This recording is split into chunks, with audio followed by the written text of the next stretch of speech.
Alright mga kalasmag, dito tayo ngayon sa Nissan, no? So, titingnan natin yung mga bago nila sasakyan niya. Pero naka-Toyota pa ako niya, no? Uniform Toyota. Okay, let's go!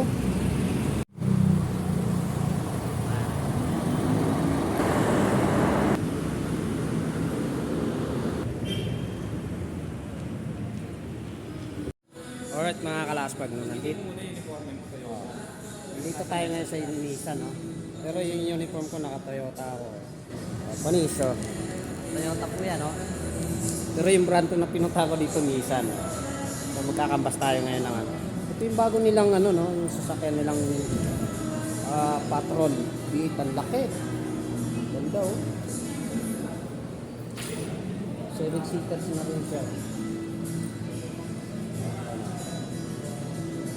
So titingnan natin lang sa loob, no? Tingnan natin sa isa natin.